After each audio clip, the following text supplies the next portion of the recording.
Hello my dear YouTube family, ఎలా ఉన్నారు? బాగున్నారా? నేను చాలా బాగున్నానండి. ఫస్ట్ టైం కనుక నా ఛానల్ చూస్తుంటే ప్రీవియస్ వీడియోస్ తప్పకుండా చూడండి. యూస్ఫుల్ అనిపిస్తే నచ్చితే కనుక లైక్ చేయండి, షేర్ చేయండి, సబ్స్క్రైబ్ చేసుకోవడం మర్చిపోకండి. చూస్తున్నారా, ఇవి రీసెంట్గా బ్లూమ్ అయిన ఫ్లవర్స్ అన్నమాట. ఏమో చాలా ముందు బ్లూమ్ అయిన ఫ్లవర్స్. చూస్తున్నారా, గోడవతల కనిపించట్లేదు అనుకుంటాను కదా. అవును, సరిగ్గా కనిపించట్లేదు గోడవతల. కాకపోతే ఒక 6 వరకు ఉన్నాయండి గోడవతల్ని. పింక్ పల్ప్ ఉన్నాయి, వైట్ పల్ప్ ఉన్నాయి, అన్నీ కలిపి కూడాను.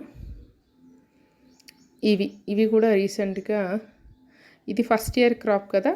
ఈ బకెట్లో ఉన్నవి తెలుసు కదా, ఫస్ట్ నుంచి ఫాలో అవుతున్న వాళ్ళకి తెలుసు. ఇది ఫస్ట్ ఇయర్ క్రాప్ అనమాట, దీంట్లో వస్తుంది. ఇది మొత్తం వైట్ పల్ప్ ఉంది, దీంట్లో ఒకటి రెడ్ పల్ప్ కూడా ఉందన్నమాట. ఫ్రూట్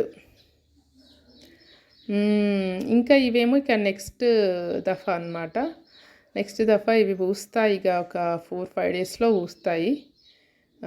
నెక్స్ట్ దఫాకి 6 ఉన్నాయన్నమాట. చూస్తున్నారా, ఇది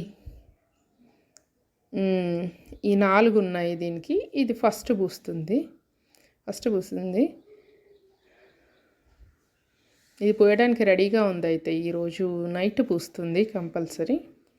ఈవినింగ్ నైట్ పూస్తుంది. మీకు మార్నింగ్ కూడా తీసి పెడతాను వీడియో ఎలా ఉంటుందో, ఓకేనా.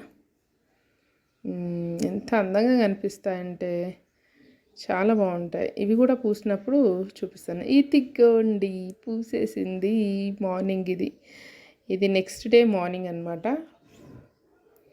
నెక్స్ట్ డే మార్నింగ్ పూసేసింది. చూసారా, నిన్న సాయంత్రం వెచ్చుకుంటుందని చెప్పాను, పూసేసింది. ఎంత అందమైన ఫ్లవర్స్ కదండి, డ్రాగన్ ఫ్లవర్స్. అసలు బ్రహ్మ కమలాలు అంటారు, కానీ బ్రహ్మ కమలాల కంటే, చూస్తున్నారా కింద ఏలియన్ షేప్లో ఉంది అది ఫ్రూట్. నార్మల్ ఫ్రూట్ ఎలా ఉంటుందో కూడా చూపిస్తాను. నార్మల్గా అయితే చాలా స్పైక్స్ రావాలన్నమాట కింద, కానీ దీనికి 2-3 స్పైక్సే వచ్చాయి. ఇప్పుడు మనకి వేలికి 5 ఫింగర్స్ ఉండి సినిమాల్లో చూపిస్తారు కదండి, వేలికి 5 ఫింగర్స్ ఉండి ఏలియన్స్ ఏమైనా ఉంటే 2-3 ఫింగర్సే ఉంటాయని. అలా అది ఏలియన్ ఫ్రూట్ అనమాట. నెక్స్ట్ దఫాకున్న ఈ 3 కూడా, ఈ 3 ప్లస్ ఆ 3. ఇది ఇంకో దఫాకున్న రెడ్ పల్ప్ బడ్ అనమాట. ఇదిగోండి, అవి కూడా పూసాయి. అవి మొన్న పూసినాయి అనమాట, మొన్న రాత్రి పూసినవి. చూసారా, 3 పూసాయి అనమాట అక్కడ కూడా.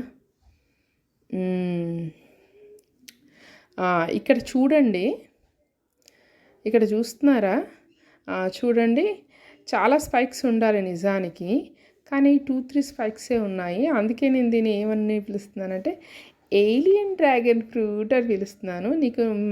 మీకు నార్మల్గా ఎలా ఉంటుంది, నార్మల్గా అయితే డ్రాగన్ ఫ్రూట్కి స్పైక్స్ ఎలా ఉంటాయి అనేది చూపిస్తాను వేరే ఫ్రూట్కి. దీనికి మాత్రం కొంచెం డిఫరెంట్గా ఉంది, చూసారా. అందుకే ఇది ఏలియన్ డ్రాగన్ ఫ్రూట్. ఓకేనా, ఏలియన్ డ్రాగన్ ఫ్రూట్ అని పిలుస్తాను మీకు ఇప్పటి నుంచి.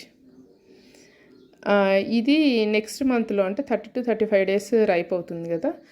చూస్తున్నారా, ఇది నార్మల్గా ఇన్ని స్పైక్స్ ఉండాలన్నమాట డ్రాగన్ ఫ్రూట్కి. బేస్కి పైన ఫ్లవర్ వాడిపోతుంది, కింద ఇన్ని స్పైక్స్ తోటి ఉంటుందన్నమాట ఫ్రూట్. కానీ దానికి ఏమో చాలా తక్కువ స్పైక్స్ తోటి ఉంది. చూడండి, ఇంకో ఫ్రూట్. ఇవేనండి మన వైన్ గ్లాస్ ఫ్రూట్స్ అవి. చూడండి, దీనికి చూడండి, దీనికి ఏమో చాలా తక్కువ స్పైక్స్ ఉన్నాయి, గమనించారా. మరి ఇది ఎంత లావ్ అవుతుందో తెలియదు, కానీ ఇదన్నమాట డిఫరెన్స్. ఇది ఏలియన్ ఫ్రూట్. దీన్ని ఏలియన్ ఫ్రూట్ అని పిలుచుకుందాం మనం, ఓకేనా. ఓకేనండి, వీడియో కనుక నచ్చినట్లయితే తప్పకుండా లైక్ చేయండి, షేర్ చేయండి, సబ్స్క్రైబ్ చేసుకోవడం మర్చిపోకండి. ఏలియన్ ఫ్రూట్ కనుక నచ్చితే తప్పకుండా లైక్ చేయండి, షేర్ చేయండి. Thank you, bye.